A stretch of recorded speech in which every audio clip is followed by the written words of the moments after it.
नमस्कार दोस्तों, मैं Dharmendra Verma online study with DK में आपका बहुत बहुत स्वागत करता हूं।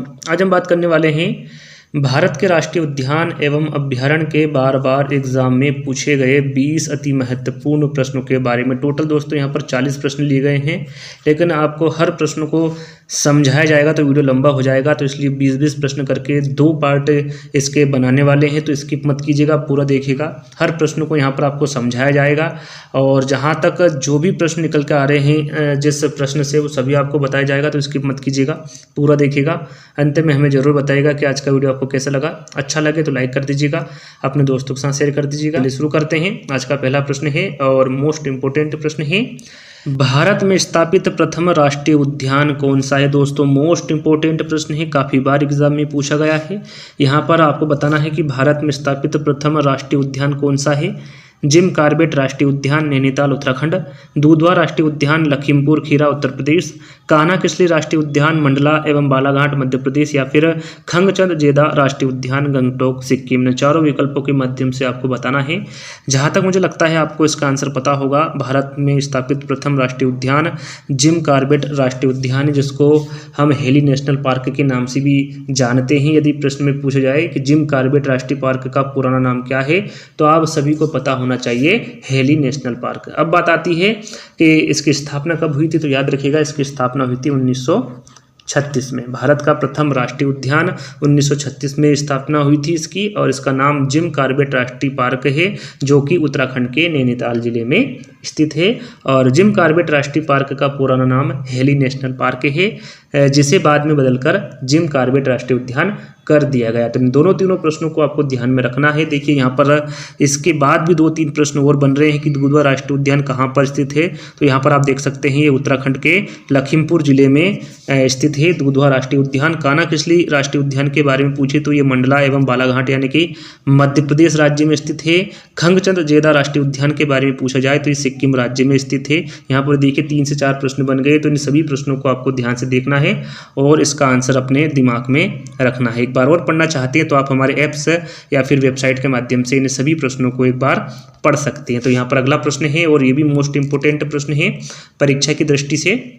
इनमें से कौन सा नेशनल पार्क मध्य प्रदेश में नहीं है। यहाँ पर आपको बताना है इन चारों विकल्पों के माध्यम से कि वो कौन सा नेशनल पार्क है या फिर वो कौन सा राष्ट्रीय उद्यान है जो मध्य प्रदेश में स्थित नहीं है। बांधवगढ़, कान्हा किसली, पन्ना राष्ट्रीय उद्यान या फिर बेतला। तो यहाँ पर देखिए सबसे पहले मैं आंसर बता देता हूँ, उसके बाद आपको मध्य प्रदेश के बारे में जानकारी दूंगा, उसके बाद इन चारों विकल्पों के बारे में हम बात करेंगे। तो यहाँ पर प्रश्न में पूछा गया है कि कौन सा नेशनल पार्क मध्य प्रदेश में स्थित नहीं है, तो वो है बेतला। याद रखिएगा, बेतला नेशनल पार्क मध्य प्रदेश में स्थित नहीं है। बांधवगढ़, कान्हा किसली और पन्ना राष्ट्रीय उद्यान, ये तीनों ही नेशनल पार्क मध्य प्रदेश में स्थित है। याद रखिएगा। देखिए यहाँ पर कुछ प्रश्न पूछे जाते हैं मध्य प्रदेश से, जैसे कि यदि एग्जाम में पूछा जाए कि भारत में सर्वाधिक राष्ट्रीय उद्यान वाला राज्य कौन सा है, तो याद रखिएगा वेरी वेरी इंपोर्टेंट प्रश्न है, तो वो है मध्य प्रदेश।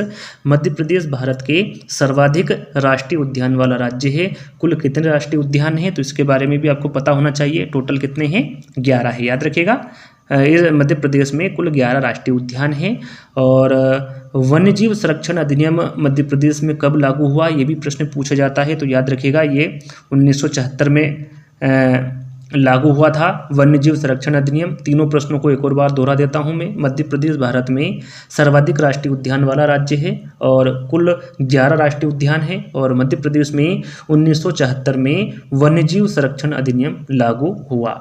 और भी प्रश्न पूछे जाते हैं, जैसे कि कहाँ पर सर्वाधिक बाघ कौन से उद्यान में पाए जाते हैं मध्य प्रदेश में, घनत्व की दृष्टि से पूछे जाते हैं। तो यहाँ पर देखिए यदि सर्वाधिक बाघ पूछे जाए तो वो मध्य प्रदेश के कान्हा किसली उद्यान में पाए जाते हैं। और यदि घनत्व की बात करें, यदि प्रश्न में पूछा जाए कि बाघों का सर्वाधिक घनत्व मध्य प्रदेश में किस राष्ट्रीय उद्यान में है, तो याद रखिएगा वो बांधवगढ़ में है। सर्वाधिक बाघ कान्हा किसली उद्यान में है और सर्वाधिक घनत्व बाघों की जो संख्या है वो बांधवगढ़ राष्ट्रीय उद्यान में है। तो इन दोनों प्रश्नों को आपको ध्यान से देखना है और पढ़ना है। और यदि प्रश्न में पूछा जाए कि मध्य प्रदेश के राष्ट्रीय उद्यान एवं अभ्यारण्य में सर्वाधिक संख्या में पाए जाने वाला जानवर कौन सा, यहाँ पर देखिए पर्टिकुलर एक उद्यान या फिर अभ्यारण्य के बारे में नहीं पूछा गया है। जितने भी राष्ट्रीय उद्यान और अभ्यारण्य हैं उन सभी को मिलाकर कौन सा ऐसा जानवर है जो सर्वाधिक संख्या में पाया जाता है? तो याद रखिएगा वो है चीतल। मध्य प्रदेश के राष्ट्रीय उद्यान एवं अभ्यारण्य में चीतल एक ऐसा जानवर है जो कि सर्वाधिक संख्या में पाया जाता है। सभी राष्ट्रीय उद्यान और अभ्यारण्य को हम देखें तो उसकी दृष्टि से चीतल एक ऐसा जानवर है जो कि मध्य प्रदेश में सर्वाधिक संख्या में पाया जाता है। एक और प्रश्न पूछा जाता है कि सफ़ेद शेरों की जन्मभूमि किसे कहा जाता है? कौन से राज्य को कहा जाता है? तो याद रखिएगा मध्य प्रदेश को कहा जाता है। मध्य प्रदेश के रीवा जिले को सफ़ेद शेरों की जन्मभूमि कहा जाता है। तो जो भी मैं आपको दोस्तों इस वीडियो के माध्यम से बता रहा हूँ सभी को आपको याद कर लेना है, क्योंकि सभी के सभी मोस्ट इम्पोर्टेंट हैं। तो यहाँ पर अब हम बांधवगढ़, कान्हा किसली, पन्ना राष्ट्रीय उद्यान और बेतला, इन चारों नेशनल पार्क के बारे में हम जानेंगे। देखिए सबसे पहले कान्हा किसली के बारे में आपको बता देता हूं। क्यों सबसे पहले चुना? क्योंकि जो कान्हा किसली नेशनल पार्क है दोस्तों ये मध्य प्रदेश का सबसे बड़ा नेशनल पार्क है। याद रखिएगा एग्जाम में यदि पूछा जाए कि मध्य प्रदेश का सबसे बड़ा राष्ट्रीय उद्यान कौन सा है तो वो है कान्हा किसली। ये आपको ध्यान में रखना है। कहाँ पर स्थित है? तो ये मंडला जिले में है। और यदि वर्ग किलोमीटर में पूछा जाए तो याद रखिएगा लगभग 940 वर्ग किलोमीटर में फैला हुआ है। और इसे सन 1933 में अभ्यारण्य, यहाँ पर देखिए मैं लिख के बता देता हूँ आपको, 1933 में इसे अभ्यारण्य घोषित किया था। 1955 में इसे नेशनल पार्क बनाया गया था। और कान्हा किसली राष्ट्रीय उद्यान को 1974 में बाघ परियोजना में शामिल किया गया था। याद रखिएगा। फिर मैं दोहरा देता हूँ, कान्हा किसली राष्ट्रीय उद्यान मंडला जिले में स्थित है मध्य प्रदेश के। यह मध्य प्रदेश का सबसे बड़ा राष्ट्रीय उद्यान है और यह लगभग 940 वर्ग किलोमीटर में फैला हुआ है। और इसे सन 1933 में अभ्यारण्य तथा 1955 में नेशनल पार्क बनाया गया था। और कान्हा किसली राष्ट्रीय उद्यान को 1974 में बाघ परियोजना में शामिल किया गया था। इन चारों पांचों प्रश्नों को आपको ध्यान से पढ़ लेना है और याद कर लेना है। यहाँ पर देखिए अब बात करते हैं बांधवगढ़ राष्ट्रीय उद्यान की। देखिए यहाँ राष्ट्रीय उद्यान उमरिया शहडोल जिले में स्थित है। याद रखिए कहाँ पर है ये? बांधवगढ़ राष्ट्रीय उद्यान उमरिया शहडोल जिले में स्थित है। इसके क्षेत्रफल की बात करें तो लगभग 437 वर्ग किलोमीटर में फैला हुआ है बांधवगढ़ राष्ट्रीय उद्यान। और बांधवगढ़ राष्ट्रीय उद्यान की स्थापना की बात करें तो ये 1968 में इसकी स्थापना हुई थी बांधवगढ़ राष्ट्रीय उद्यान की। जो भी मैं आपको बता रहा हूँ सभी को आपको याद में रखना है। देखिए और 1993 की बात करें दोस्तों तो इसे बाघ परियोजना में शामिल किया गया था 1993 में। 1968 में इसकी स्थापना हुई थी और 1993 में बाघ परियोजना में शामिल किया गया था बांधवगढ़ राष्ट्रीय उद्यान को। और यहाँ बाघों का सर्वाधिक घनत्व है जिसके बारे में अभी आपको शुरू में ही बता चुका हूँ। तो ये यहाँ पर 2 हमारे नेशनल पार्क कंप्लीट हो गए हैं। यहाँ पर देखिए पन्ना राष्ट्रीय उद्यान के बारे में जान लेते हैं। पन्ना राष्ट्रीय उद्यान कहाँ पर स्थित है? तो ये मध्य प्रदेश के बुंदेलखंड क्षेत्र के पन्ना एवं छतरपुर में फैला हुआ है। यानी कि पन्ना एवं छतरपुर जिले में स्थित है पन्ना राष्ट्रीय उद्यान। और इसके क्षेत्रफल की बात करें तो इसका क्षेत्रफल है 543 वर्ग किलोमीटर में फैला हुआ है। और इसकी स्थापना की बात करें तो इसकी स्थापना हुई थी 1981 में। और इसको बाघ परियोजना में कब शामिल किया गया था? तो याद रखिएगा इसे 1994 में किया गया था। देखिए एक बार फिर दोहरा देता हूँ मैं आपके सामने। पन्ना राष्ट्रीय उद्यान मध्य प्रदेश के बुंदेलखंड क्षेत्र के पन्ना एवं छतरपुर में फैला हुआ है। इसका क्षेत्रफल की बात करें तो लगभग 543 वर्ग किलोमीटर में फैला हुआ है पन्ना राष्ट्रीय उद्यान। और इस राष्ट्रीय उद्यान की स्थापना 1981 में हुई थी और इसे 1994 में बाघ परियोजना में शामिल किया गया था। तो इन सभी बातों का ध्यान आपको रखना है। अब बात आती है बेतला की। देखिए बेतला में मैं आपको ज़्यादा जानकारी नहीं दूंगा क्योंकि आने वाले प्रश्न इसी से संबंधित आने वाले हैं। तो यहाँ पर आप सिर्फ इतना जान लीजिए जो बेतला है ये झारखंड में स्थित है। कहाँ पर है बेतला स्थित? झारखंड में स्थित है। बस आपको इतना ही बताऊंगा। आगे जो प्रश्न आएंगे उसमें इसकी मैं आपको डिटेल दे दूंगा। तो यहाँ पर हमारा अगला प्रश्न है, निम्नलिखित में से कौन सा अभ्यारण्य जंगली हाथियों के लिए प्रसिद्ध है? वो कौन सा अभ्यारण्य है जो जंगली हाथियों के लिए प्रसिद्ध है? चंद्रप्रभा, बांदीपुर, मानस या फिर पेरियार? इंपॉर्टेंट प्रश्न है। तो यहाँ पर राइट आंसर होगा पेरियार। जो पेरियार अभ्यारण्य दोस्तों ये जंगली हाथियों के लिए प्रसिद्ध है। अब बात आती है कि पेरियार राष्ट्रीय उद्यान कहाँ पर स्थित है? तो याद रखिएगा ये केरल राज्य में स्थित है मध्य प्रदेश के। और यदि इसकी स्थापना की बात करें तो याद रखिएगा इसकी स्थापना हुई थी 1950 में। और इसे कब बाघ परियोजना में शामिल किया गया था? तो आपको पता होना चाहिए इसे 1978 में बाघ परियोजना में शामिल किया गया था। तो याद रखिएगा ये 3 प्रश्न बन रहे हैं कि परियार राष्ट्रीय उद्यान किस राज्य में स्थित है, तो ये केरल राज्य में स्थित है। इसकी स्थापना कब हुई थी, तो 1950 में हुई थी। इसे बाघ परियोजना में कब शामिल किया गया था, तो 1978 में बाघ परियोजना में शामिल किया गया था पेरियार राष्ट्रीय उद्यान को। तो इन 3-4 प्रश्नों को आपको ध्यान में रखना है। यहाँ पर इन सभी प्रश्नों को आपको ध्यान में रखना है क्योंकि सभी के सभी मोस्ट इंपॉर्टेंट प्रश्न हैं। तो यहाँ पर हमारा अगला प्रश्न है, इनमें से कौन सा नेशनल पार्क छत्तीसगढ़ में है। यहाँ पर आपको बताना है इन चारों विकल्पों में से कि कौन सा नेशनल पार्क है जो कि छत्तीसगढ़ में स्थित है। इंद्रावती, कांगेर घाटी, गुरु घासीदास नेशनल पार्क या फिर उपरोक्त सभी। तो सबसे पहले मैं आपको बता दूं कि छत्तीसगढ़ में सिर्फ 3 ही नेशनल पार्क है और तीनों ही आप यहां पर देख सकते हैं, इंद्रावती, कांगेर घाटी और गुरु घासीदास नेशनल पार्क। ये तीनों ही नेशनल पार्क है छत्तीसगढ़ में। तो राइट आंसर अब आ रहा होगा उपरोक्त सभी। देखिए छत्तीसगढ़ में राष्ट्रीय उद्यान की संख्या 3 है। इंद्रावती की सबसे पहले बात कर लेते हैं। तो देखिए छत्तीसगढ़ का प्रथम राष्ट्रीय उद्यान है। यदि एग्जाम में पूछा जाए कि छत्तीसगढ़ का प्रथम राष्ट्रीय उद्यान कौन सा है, तो वो इंद्रावती है।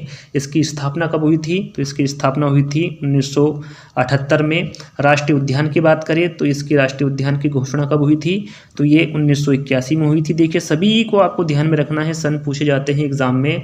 और इसे एशिया का प्रथम बायोस्फीयर रिजर्व घोषित कब किया गया था, तो ये किया गया था 1983 में। एक बार फिर आपको दोहरा देता हूँ। देखिए 1978 में इसकी स्थापना हुई थी, 1981 में इसे राष्ट्रीय उद्यान घोषित किया गया था और 1983 में इसे एशिया का प्रथम बायोस्फीयर रिजर्व घोषित किया गया। और टाइगर रिजर्व कब घोषित किया गया था, तो 2009 में किया गया था। यदि जिले की पूछ ले कि छत्तीसगढ़ के कौन से जिले में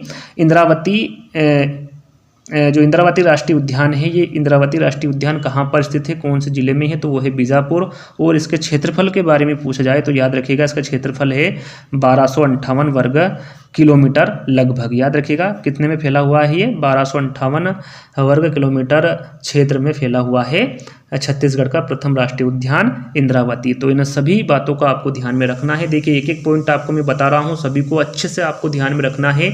और यहाँ जो राष्ट्रीय उद्यान है दोस्तों, ये छत्तीसगढ़ राज्य का एकमात्र टाइगर रिजर्व है। याद रखिएगा यदि एग्जाम में पूछा जाए कि छत्तीसगढ़ राज्य का एकमात्र टाइगर रिजर्व कौन सा है, तो वो है इंद्रावती नेशनल पार्क। ध्यान रखिएगा। और इंद्रावती इसका नाम क्यों पड़ा, तो ये भी आपको पता होना चाहिए। इंद्रावती नदी के किनारे बसे होने के कारण इसका नाम इंद्रावती राष्ट्रीय उद्यान पड़ा। तो इस बात का ध्यान भी आपको रखना है। चलिए अब बात कर लेते हैं गुरु घासीदास नेशनल पार्क के बारे में। देखिए एक प्रश्न सबसे ज़्यादा पूछा जाता है कि गुरु घासीदास राष्ट्रीय उद्यान का पुराना नाम क्या है, तो याद रखिएगा संजय राष्ट्रीय उद्यान। 2001 से पहले गुरु घासीदास राष्ट्रीय उद्यान का नाम क्या था, संजय राष्ट्रीय उद्यान। अब बात आती है कि इसकी स्थापना कब हुई थी, तो याद रखिएगा इसकी स्थापना हुई थी 1981 में। और इसे प्रोजेक्ट टाइगर और टाइगर रिजर्व में कब शामिल किया गया था, तो यहाँ पर देखिए प्रोजेक्ट टाइगर में 1983 में शामिल किया था और टाइगर रिजर्व में इसे 2009 में शामिल किया गया था। तो याद रखिएगा इसकी स्थापना हुई थी 1981 में। प्रोजेक्ट टाइगर में इसको 1983 में शामिल किया गया था और टाइगर रिजर्व में 2009 में शामिल किया गया था गुरु घासीदास राष्ट्रीय उद्यान या फिर संजय राष्ट्रीय उद्यान को। अब बात आती है कि कौन से जिले में स्थित है ये छत्तीसगढ़ के, तो याद रखिएगा ये कोरिया एवं सूरजपुर में स्थित है। और इसकी विशेषता के बारे में बात करें तो ध्यान से सुनिएगा, इसका जो क्षेत्रफल की दृष्टि से पूछा जाए कि छत्तीसगढ़ में कौन सा राष्ट्रीय उद्यान है जो कि सबसे बड़ा है क्षेत्रफल की दृष्टि से, तो वो है गुरु घासीदास नेशनल पार्क। यदि देखिए प्रथम पूछा जाए तो वो है इंद्रावती, और क्षेत्रफल की दृष्टि से छत्तीसगढ़ का कौन सा नेशनल पार्क सबसे बड़ा है, तो वो है गुरु घासीदास नेशनल पार्क। तो इन सभी बातों का ध्यान आपको रखना है। और अब बात कर लेते हैं कांगेर घाटी की। देखिए कांगेर घाटी राष्ट्रीय उद्यान की स्थापना की बात करें तो इसकी स्थापना हुई थी 1982 में। और यदि जिले की बात करें कि ये छत्तीसगढ़ के कौन से जिले में स्थित है, तो ये बस्तर जिले में स्थित है। क्षेत्रफल की बात करें तो 200 वर्ग किलोमीटर है इसका क्षेत्रफल। और इसकी विशेषता की बात करें तो ये जो तीनों यहाँ पर मैंने आपको नेशनल पार्क बताए हैं, इनमें से सबसे छोटा राष्ट्रीय उद्यान है, या फिर यूँ कह लीजिए कि छत्तीसगढ़ प्रदेश का सबसे छोटा राष्ट्रीय उद्यान कौन सा है, कांगेर घाटी राष्ट्रीय उद्यान। और इसके मध्य की बात करें, इसके मध्य में कांगेर नदी बहती है और इसी के नाम से इसका नाम कांगेर घाटी पड़ा। याद रखिएगा, एक बार फिर बता देता हूँ, इसकी स्थापना 1982 में हुई थी। जिला यानी छत्तीसगढ़ के कौन से जिले में कांगेर घाटी राष्ट्रीय उद्यान आता है, तो वह है बस्तर। क्षेत्रफल इसका 200 वर्ग किलोमीटर है और ये छत्तीसगढ़ राज्य का सबसे छोटा राष्ट्रीय उद्यान है और इसके मध्य से कांगेर नदी बहती है। तो इन सभी बातों का ध्यान आपको रखना है। तो यहाँ पर राइट आंसर कौन सा होगा हमारा? उपरोक्त सभी। चलिए अगला प्रश्न है, दूधवा राष्ट्रीय उद्यान कहाँ स्थित है? दोस्तों यहाँ प्रश्न भी इंपॉर्टेंट है। शुरू वाले प्रश्न में ही दूधवा राष्ट्रीय उद्यान के बारे में बता चुका हूँ। उन चारों विकल्पों में दूधवा राष्ट्रीय उद्यान के बारे में जिक्र हुआ था। तो यहाँ पर आप बिना देरी के आंसर बता सकते हैं कि मध्य प्रदेश होगा, उत्तर प्रदेश होगा, तमिलनाडु होगा या फिर उड़ीसा होगा। तो यहाँ पर जो दूधवा राष्ट्रीय उद्यान स्थित है ये उत्तर प्रदेश में स्थित है। वहाँ पर मैंने यह भी बताया था कि कौन से जिले में स्थित है। तो दूधवा राष्ट्रीय उद्यान उत्तर प्रदेश राज्य के लखीमपुर खीरा जिले में स्थित है। याद रखिएगा, यदि पूछा जाए कि इसकी स्थापना कब हुई थी, तो याद रखिएगा 1977 में इसकी स्थापना हुई थी दूधवा राष्ट्रीय उद्यान की और ये 614 वर्ग किलोमीटर में फैला हुआ है। याद रखिएगा, जो दूधवा राष्ट्रीय उद्यान है, यदि लगभग पूछा जाए कि ये कितने वर्ग किलोमीटर में फैला हुआ है, तो लगभग 614 वर्ग किलोमीटर में फैला हुआ है दूधवा राष्ट्रीय उद्यान, जो कि उत्तर प्रदेश राज्य के लखीमपुर खीरा जिले में स्थित है।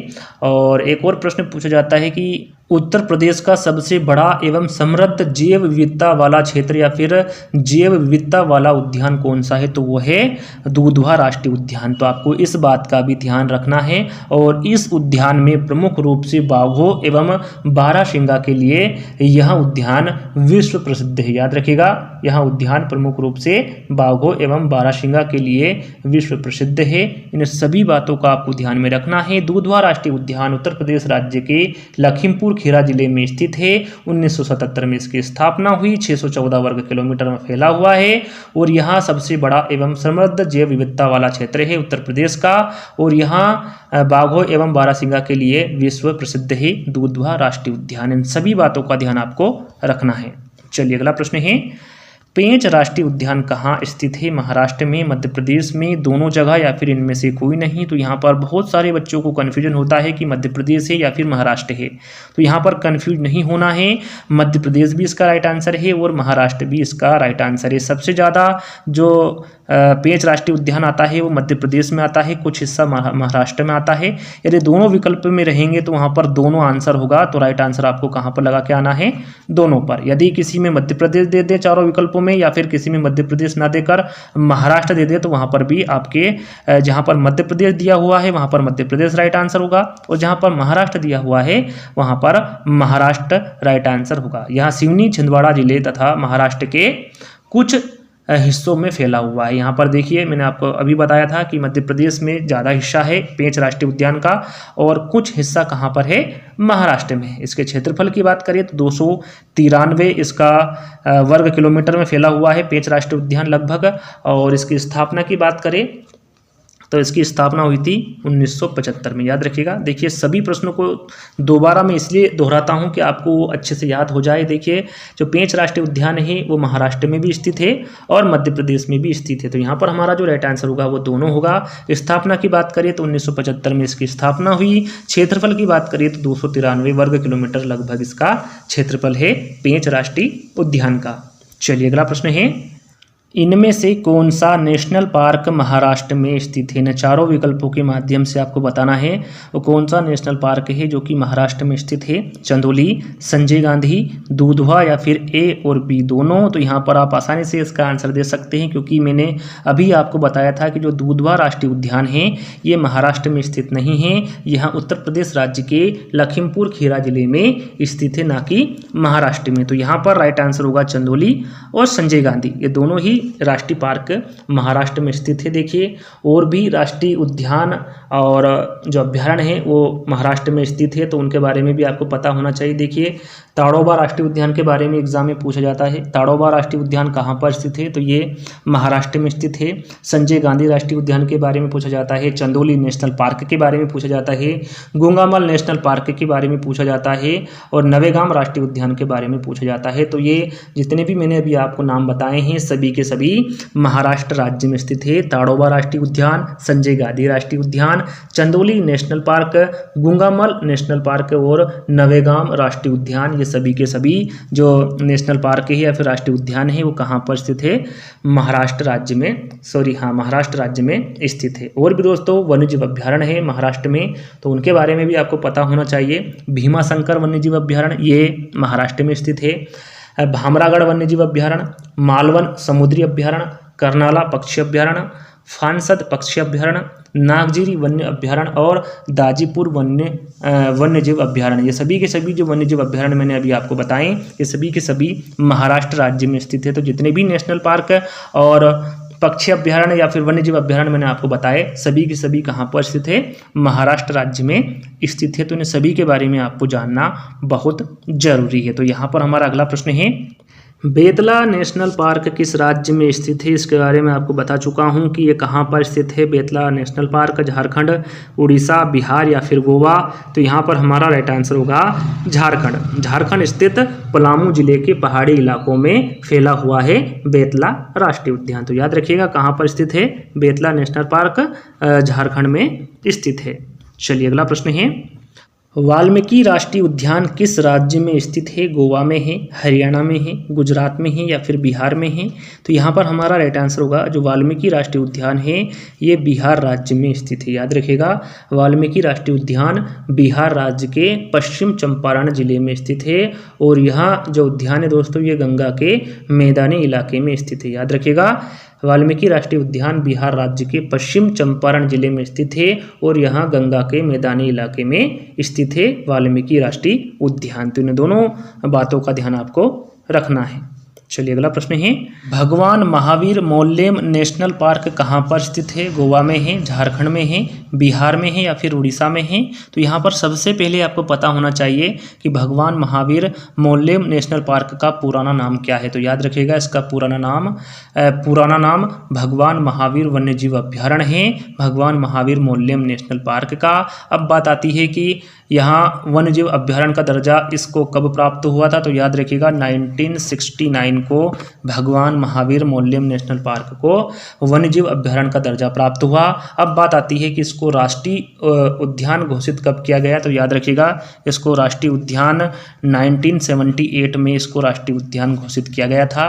1969 में इसे वन्यजीव अभ्यारण्य घोषित किया गया और 1978 में इसे राष्ट्रीय उद्यान घोषित किया गया। और वर्तमान की बात करें तो इसका वर्तमान नाम आप देख सकते हैं भगवान महावीर मौल्यम नेशनल पार्क है। अब बात आती है कि ये कहाँ पर स्थित है? तो याद रखिएगा ये गोवा में स्थित है भगवान महावीर मौल्यम नेशनल पार्क। तो इन सभी बातों का ध्यान आपको रखना है।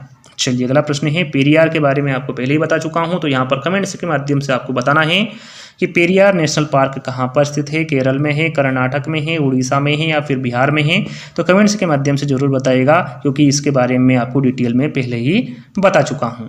तो चलिए अगला प्रश्न है हमारा, नामदफा नेशनल पार्क किस राज्य में है? इंपोर्टेंट है, अरुणाचल प्रदेश में है, असम में है, त्रिपुरा में है या फिर मिजोरम में है? तो यहाँ पर जो नामदफा राष्ट्रीय उद्यान है दोस्तों ये अरुणाचल प्रदेश राज्य के चांगलांग जिले में स्थित है। कहाँ पर है नामदफा राष्ट्रीय उद्यान? अरुणाचल प्रदेश राज्य के चांगलांग जिले में स्थित है। और जो नामदफा राष्ट्रीय उद्यान है दोस्तों ये क्षेत्रफल की दृष्टि से पूछा जाए तो ये भारत का तीसरा सबसे बड़ा राष्ट्रीय उद्यान है। याद रखिएगा नामदफा नेशनल उद्यान या फिर नामदफा राष्ट्रीय उद्यान अरुणाचल प्रदेश राज्य के चांगलांग जिले में स्थित है और यहाँ क्षेत्रफल की दृष्टि से भारत का तीसरा सबसे बड़ा राष्ट्रीय उद्यान है। इन दोनों बातों का ध्यान आपको रखना है, सभी के सभी इंपोर्टेंट हैं। अब बात आती है कि इसे वन्यजीव अभ्यारण्य के रूप में कब स्थापित किया गया था? तो याद रखिएगा 1972 में इसे वन्यजीव अभ्यारण्य के रूप में स्थापित किया गया था। अब बात आती है कि इसे बाघ रिजर्व और राष्ट्रीय उद्यान घोषित कब किया गया था नामदफा नेशनल पार्क को? तो ये किया गया था 1983 में। याद रखिएगा 1983 में इसको बाघ रिजर्व और राष्ट्रीय उद्यान घोषित किया गया था और 1972 को इसको वन्यजीव अभ्यारण्य के रूप में स्थापित किया गया था। तो इन सभी बातों का ध्यान आपको रखना है। जहां पर आपको समझ नहीं पड़ रही है वहां पर आप कमेंट्स के माध्यम से पूछ सकते हैं। तो यहाँ पर अगला प्रश्न है, इनमें से कौन सा नेशनल पार्क उड़ीसा में स्थित नहीं है? प्रश्न को ध्यान से पढ़ना है। प्रश्न में पूछा गया है कि इन चारों विकल्पों में से वो कौन सा नेशनल पार्क है जो कि उड़ीसा में स्थित नहीं है? Bhitarkanika, Similipal, desert national park या फिर इनमें से कोई नहीं? तो यहाँ पर हमारा राइट आंसर होगा desert national park. Desert national park Orissa में स्थित नहीं है। भितरकनिका और सिमलीपाल ये दोनों ही उड़ीसा में स्थित है नेशनल पार्क, याद रखिएगा। भितरकनिका और सिमलीपाल ये दोनों ही नेशनल पार्क उड़ीसा में स्थित है। डेजर्ट नेशनल पार्क उड़ीसा में स्थित नहीं है, ये जैसलमेर राजस्थान में स्थित है, याद रखिएगा। Desert national park Jaisalmer Rajasthan में स्थित है। अब बात आती है कि इसकी स्थापना कब हुई? तो याद रखिएगा इसकी स्थापना हुई थी 1980 में। Desert national park Jaisalmer Rajasthan में स्थित है और इसकी स्थापना 1980 में हुई थी। तो इन दोनों बातों का ध्यान आपको रखना है। चलिए अगला प्रश्न है, सुंदरवन नेशनल पार्क कहाँ पर स्थित है? इंपोर्टेंट है, आप सभी को पता होना चाहिए कि जो सुंदरवन नेशनल पार्क है ये कहाँ पर स्थित है। पश्चिम बंगाल में, बिहार में, राजस्थान में या फिर उड़ीसा में? तो यहाँ पर हमारा राइट आंसर होगा जो सुंदरवन राष्ट्रीय उद्यान है ये पश्चिम बंगाल के दक्षिणी भाग में स्थित है, याद रखिएगा। कहाँ पर है ये? सुंदरवन राष्ट्रीय उद्यान पश्चिम बंगाल के दक्षिणी भाग में स्थित है और ये 1330 वर्ग किलोमीटर में फैला हुआ है, याद रखिएगा। जो सुंदरवन नेशनल पार्क है ये लगभग 1330 वर्ग किलोमीटर में फैला हुआ है। और यदि इसकी बात करें कि ये अभ्यारण्य कब बना था और ये रिजर्व क्षेत्र कब घोषित हुआ था या फिर राष्ट्रीय उद्यान कब घोषित हुआ था, तो इन्हें सभी के बारे में आपको पता होना चाहिए। देखिए 1973 की बात करें तो 1973 में ये बाघ रिजर्व क्षेत्र के अंतर्गत आया था। 1977 में इसे वन्य जीव अभ्यारण्य घोषित किया गया था और 4 मई 1984 को इसे राष्ट्रीय उद्यान घोषित किया गया। तो याद रखिएगा इस क्षेत्र को 1973 में बाघ रिजर्व क्षेत्र, 1977 में वन्य जीव अभ्यारण्य तथा 4 मई 1984 को इसे राष्ट्रीय उद्यान घोषित किया गया। तो इन सभी बातों का ध्यान आपको रखना है। और एक बात आपको ध्यान रखना है जो कि इम्पोर्टेंट है कि इस उद्यान के बहुमुखी विशेषताओं के कारण 1987 को 1987 को इसे यूनेस्को ने विश्व धरोहर में शामिल किया, याद रखिएगा। यदि पूछा जाए कि सुंदरवन नेशनल पार्क को कब यूनेस्को ने विश्व धरोहर में शामिल किया, तो याद रखिएगा 1987 में इसे यूनेस्को ने विश्व धरोहर में शामिल किया था। किसे? सुंदरवन नेशनल पार्क को। तो इम्पोर्टेंट है, ध्यान दीजिएगा इस प्रश्न पर। तो यहाँ पर अगला प्रश्न है हमारा, राजस्थान में स्थित नेशनल पार्क कौन सा है? यहाँ पर आपको बताना है राजस्थान में कौन सा नेशनल पार्क है। इन चारों विकल्पों के माध्यम से आपको बताना है। घाना है, रणथंभौर है, सरिस्का है या फिर उपरोक्त सभी है। तो यहाँ पर देखिए घाना, रणथंभौर और सरिस्का ये तीनों ही राजस्थान में स्थित नेशनल पार्क है। तो यहाँ पर हमारा जो राइट आंसर होगा वो उपरोक्त सभी होगा। और भी दोस्तों वहाँ पर राजस्थान में जितने भी नेशनल पार्क है या फिर अभ्यारण्य कह लीजिए उनके बारे में आपको पता होना चाहिए। तो यहाँ पर देखिए डेजर्ट नेशनल पार्क के बारे में आपको बता चुका हूँ जो कि जैसलमेर में स्थित है। गजनेर वन्यजीव अभ्यारण्य बीकानेर में स्थित है। केला देवी वन्यजीव अभ्यारण्य मोस्ट इंपोर्टेंट है, याद रखिएगा। केला देवी वन्यजीव अभ्यारण्य कहाँ पर स्थित है? तो ये राजस्थान में स्थित है। माचिया जैविक उद्यान भी राजस्थान में स्थित है। दर्रा वन्यजीव अभ्यारण्य कोटा, इसके बारे में पूछा जाता है, दर्रा वन्यजीव अभ्यारण्य के बारे में। नाहरगढ़ बायोलॉजिकल पार्क कहाँ पर स्थित है? तो ये भी राजस्थान में है। जूलॉजिकल गार्डन जयपुर में स्थित है। झालाना सफारी पार्क जयपुर में स्थित है। रामगढ़ विषधारी वन्यजीव अभ्यारण्य बूंदी में स्थित है। रणथंभौर राष्ट्रीय उद्यान जिसके बारे में देखिए आप देख सकते हैं कि रणथंभौर कहाँ पर स्थित है, तो ये राजस्थान में स्थित है। और सरिस्का नेशनल पार्क भी राजस्थान में स्थित है। सोरसन वन्यजीव अभ्यारण्य भी राजस्थान में है।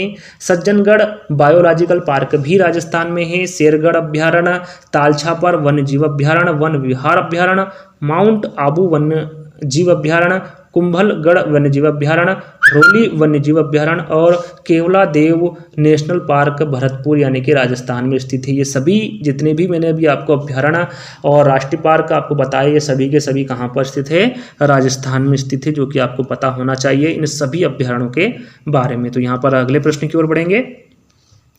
दाचीगाम नेशनल पार्क किस राज्य में स्थित है? इंपॉर्टेंट है, काफ़ी बार एग्जाम में पूछा गया है। दाचीगाम नेशनल पार्क कहाँ पर स्थित है?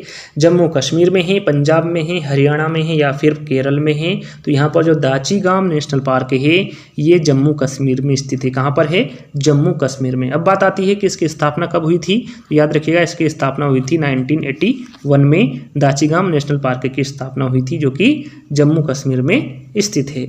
चलिए अगला प्रश्न है, सुल्तानपुर पक्षी अभ्यारण्य किस राज्य में स्थित है? यहाँ पर आपको बताना है जो सुल्तानपुर पक्षी अभ्यारण्य है ये किस राज्य में स्थित है? उत्तर प्रदेश में है, हरियाणा में है, हिमाचल प्रदेश में है या फिर राजस्थान में है? तो यहाँ पर हमारा राइट आंसर होगा जो सुल्तानपुर पक्षी अभ्यारण्य है ये हरियाणा राज्य में स्थित है। याद रखिएगा हरियाणा राज्य में सुल्तानपुर पक्षी अभ्यारण्य स्थित है। अब बात आती है कि इसे सुल्तानपुर पक्षी अभ्यारण्य के रूप में कब घोषित किया गया और इस अभ्यारण्य को राष्ट्रीय उद्यान का दर्जा कब मिला? तो इन दोनों प्रश्नों को आपको ध्यान देना है। देखिए सुल्तानपुर पक्षी अभ्यारण्य के रूप में इसे कब घोषित किया गया यदि पूछा जाए तो याद रखिएगा 1972 यानी कि 1972 को सुल्तानपुर पक्षी अभ्यारण्य के रूप में इसे घोषित किया गया था। अब बात आती है कि इस अभ्यारण्य को राष्ट्रीय उद्यान का दर्जा कब मिला? तो याद रखिएगा इसको मिला था 1989 में। 1989 को इसे राष्ट्रीय उद्यान का दर्जा मिला था। किसको? सुल्तानपुर पक्षी अभ्यारण्य को। इन दोनों बातों का ध्यान आपको रखना है। चलिए अगला प्रश्न है, रणथंभौर वन्य जीव अभ्यारण्य भारत के किस प्रदेश में स्थित है? इसके बारे में आपको पहले ही बता चुका हूं कि जो रणथंभौर वन्य जीव अभ्यारण्य है ये भारत के राजस्थान राज्य में स्थित है। कहां पर है? राजस्थान राज्य में स्थित है। इसकी डिटेल में नहीं बता पाया था तो यहाँ सुन लीजिए। देखिए जो रणथंभौर राष्ट्रीय उद्यान है ये राजस्थान के दक्षिणी जिले सवाई माधोपुर में स्थित है। याद रखिएगा कहाँ पर स्थित है? ये राजस्थान के दक्षिणी जिले सवाई माधोपुर में स्थित है। और रणथंभौर को भारत सरकार द्वारा 1955 में सवाई माधोपुर खेल अभ्यारण्य के रूप में स्थापित किया गया था। याद रखिएगा 1955 में रणथंभौर को भारत सरकार द्वारा सवाई माधोपुर खेल अभ्यारण्य के रूप में स्थापित किया गया था। अब यहाँ पर दोस्तों आपको पता होना चाहिए कि प्रोजेक्ट टाइगर अभ्यारण्य इसे कब घोषित किया गया था और राष्ट्रीय अभ्यारण्य कब घोषित किया गया था रणथंभौर राष्ट्रीय उद्यान को। तो याद रखिएगा 1973 को इसे प्रोजेक्ट टाइगर अभ्यारण्य घोषित किया गया था और 1984 को इसे राष्ट्रीय अभ्यारण्य घोषित किया गया था रणथंभौर राष्ट्रीय उद्यान को। तो इन सभी प्रश्नों के बारे में आपको जानकारी होना चाहिए। तो यहाँ पर अगला प्रश्न है, चंद्रप्रभा वन्य जीव अभ्यारण्य कहाँ स्थित है? मोस्ट इंपोर्टेंट है। उत्तर प्रदेश में है, मध्य प्रदेश में है, उत्तराखंड में है या फिर उड़ीसा में है? तो यहाँ पर हमारा राइट आंसर होगा उत्तर प्रदेश में। चंद्रप्रभा वन्य जीव अभ्यारण्य उत्तर प्रदेश में स्थित है। उत्तर प्रदेश के चंदौली जिले में स्थित है। कहाँ पर है? उत्तर प्रदेश के चंदौली जिले में स्थित है। अब बात आती है कि इसकी स्थापना कब हुई थी? तो याद रखिएगा इसकी स्थापना हुई थी 1957 में। और क्यों की गई थी? तो याद रखिएगा ये एशियाई शेरों को संरक्षण देने के लिए की गई थी। चंद्रप्रभा अभ्यारण्य उत्तर प्रदेश के चंदौली जिले में स्थित है और यहाँ वाराणसी से लगभग 70 किलोमीटर दूर है। और इस अभ्यारण्य की स्थापना 1957 में एशियाई शेरों को संरक्षण देने के लिए की गई थी। इन सभी बातों का ध्यान आपको रखना है। तो यहाँ पर अगला और लास्ट प्रश्न है। मैंने आपको बताया था टोटल कितने प्रश्न लिए हैं, टोटल 40 है। वीडियो लंबा हो जाएगा इसलिए 20-20 प्रश्न लिए हैं क्योंकि सभी प्रश्नों को समझाया गया है आपको डिटेल में। तो यहाँ पर लास्ट प्रश्न है, केवलादेव घना पक्षी विहार किस राज्य में स्थित है? इसके बारे में दोस्तों मैं आपको पहले ही बता चुका हूं कि केवलादेव घना पक्षी विहार किस राज्य में स्थित है। मध्य प्रदेश में है, राजस्थान में है, पश्चिम बंगाल में है या फिर केरल में है। यदि आपने सभी प्रश्नों को ध्यान से सुना होगा, पढ़ा होगा तो यहाँ पर आप आसानी से आंसर दे सकते हैं। जो केवलादेव घना पक्षी विहार है ये राजस्थान राज्य में स्थित है। याद रखिएगा कहाँ पर स्थित है? ये राजस्थान में स्थित है केवलादेव घना पक्षी विहार। यदि पूछा जाए एग्जाम में कि इससे पहले किस नाम से जाना जाता था तो याद रखिएगा केवलादेव घना पक्षी विहार को पहले भरतपुर पक्षी विहार के नाम से जाना जाता था। इसमें हजारों की संख्या में दुर्लभ और विलुप्त जाति के पक्षी पाए जाते हैं। किसमें? केवलादेव घना पक्षी विहार में या फिर भरतपुर पक्षी विहार में। अब बात आती है कि इस अभ्यारण्य को राष्ट्रीय पार्क कब घोषित किया गया था? तो याद रखिएगा इसे 1982 में। याद रखिएगा 1982 में भरतपुर पक्षी अभ्यारण्य को राष्ट्रीय पार्क घोषित कर दिया गया था। एक और और दोस्तों इसमें इंपॉर्टेंट प्रश्न निकल के आता है कि केवलादेव घना पक्षी विहार को यूनेस्को ने विश्व धरोहर में कब शामिल किया था। तो याद रखिएगा 1985 को यूनेस्को ने विश्व धरोहर में शामिल किया था। इंपॉर्टेंट प्रश्न है। तो यहाँ पर जो 20 प्रश्न थे वो यहीं पर समाप्त होते हैं। यदि इसका सेकंड पार्ट चाहिए तो इसको आपको ज़्यादा से ज़्यादा शेयर करना पड़ेगा, लाइक करना पड़ेगा और वीडियो को लाइक करके बताना पड़ेगा कि आज का वीडियो आपको कैसा लगा, तभी मैं इसका जो अगला पार्ट है वो लेकर आऊँगा। तो कमेंट्स के माध्यम से जरूर बताइएगा। यदि वीडियो अच्छा लगे तो लाइक कर दीजिएगा, अपने दोस्तों के साथ शेयर कर दीजिएगा और अभी तक चैनल को सब्सक्राइब नहीं किया है तो सब्सक्राइब कर बेल आइकन को भी दबा दीजिएगा। तो जल्द ही दोस्तों एक नई वीडियो के साथ मिलते हैं। जब तक के लिए धन्यवाद। जय हिंद।